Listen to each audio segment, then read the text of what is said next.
अब सियासी चौपाल में सोनीपत की बात करेंगे। पंजाबी बहुल सोनीपत विधानसभा सीट पर बीजेपी जीत की बड़ी कोशिशें कर रही है। साल 2009 से पहले इस सीट से ज्यादातर बार पंजाबी विधायक बने।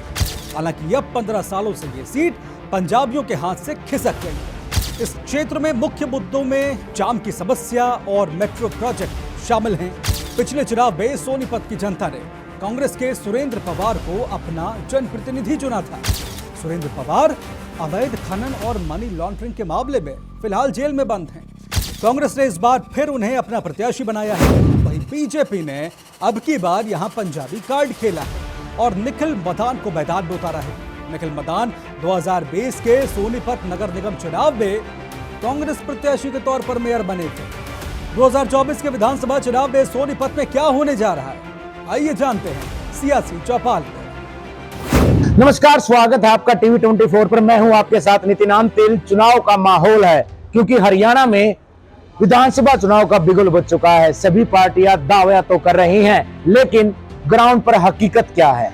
मौजूदा विधायक सोनीपत से कांग्रेस के सुरेंद्र पवार थे, वो लोगों से क्या वादे कर विधायक बने, कितना वो खरा उतर पाए, वो बातचीत की जाएगी। आज चुनावी चौपाल का हमारा काफिला पहुंचा है सोनीपत विधानसभा में, जानने का प्रयास करेंगे। उससे पहले हम आपको दिखा दें कि सोनीपत शहर में भी हुक्का, जो हरियाणा के एक परंपरागत बैठने का जरिया कहा जाता है, इसके जरिए भाईचारे का प्रतीक भी माना जाता है, क्योंकि हर बिरादरी से लोग आते हैं और वो अपना बात डिस्कस करते हैं। और ऐसा माहौल है तो राजनीतिक चर्चा ना हो तो ऐसा तो नहीं हो सकता। हर गलियारे, हर चौक से राजनीति की बातें जरूर होती हैं कि आखिरकार किसका रुझान चल रहा है।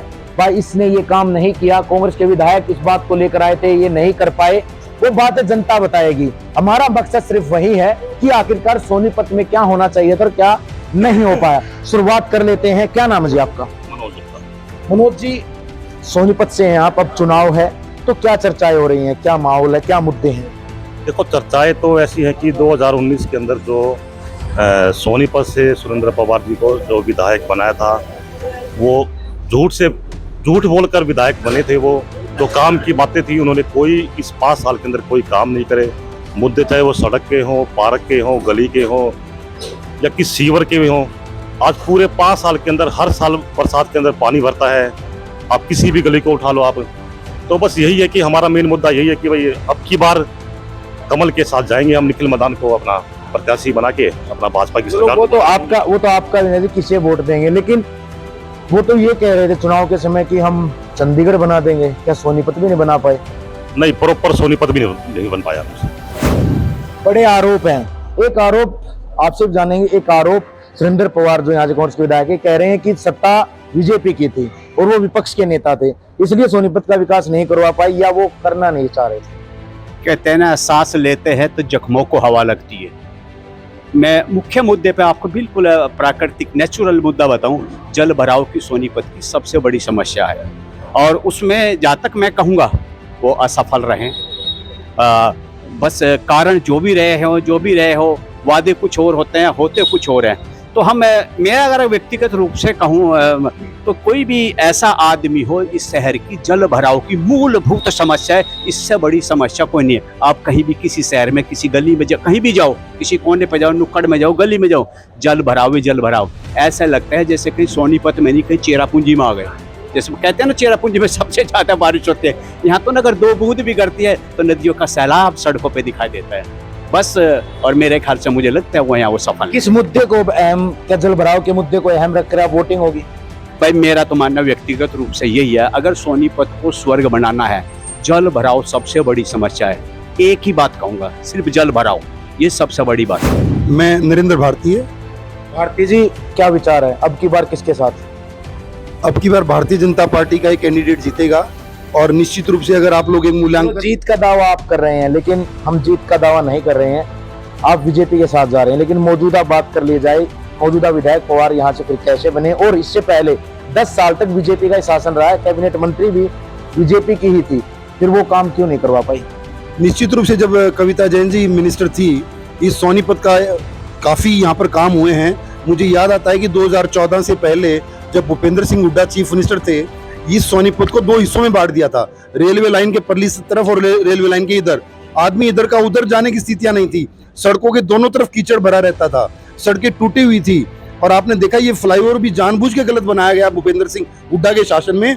जो ये हमारा गीता भवन से आगे का फ्लाईओवर है और उधर मिशन चौक की तरफ जो उतरता है, ये जानबूझकर वहां के व्यापारियों को तंग करने के लिए कि वहां से कोई भी व्हीकल इधर नहीं आना चाहिए, वहां का सारा व्यापार खत्म करने के लिए भूपेंद्र सिंह हुड्डा ने इस तरीके का डिजाइन करवाया इस फ्लाईओवर को।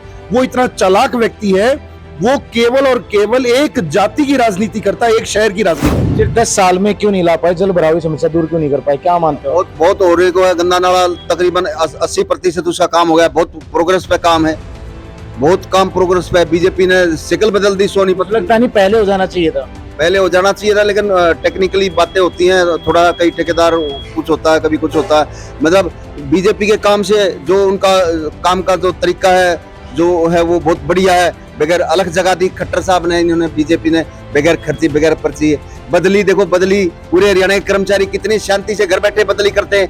नहीं तो हिमालय को इन जाती थी ट्रेन, यहाँ से कर्मचारी भर के जाते थे चंडीगढ़।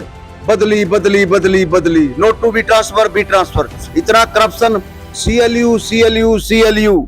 सुरेंद्र पवार को यहाँ से विधायक बनाया गया तो कविता जैन की कुछ कमियां रही होंगी, लेकिन एक बार फिर वो बीजेपी की तरफ भरोसा जता रहे हैं। बहरहाल देखना अब यही होगा कि 5 तारीख को EVM में किसकी किस्मत कैद होती है और अब सोनीपत विधानसभा की जनता की आवाज विधानसभा चंडीगढ़ में कौन उठाएगा, यह 8 अक्टूबर को साफ हो जाएगा। सोनीपत से नितिन अंतिल, TV 24।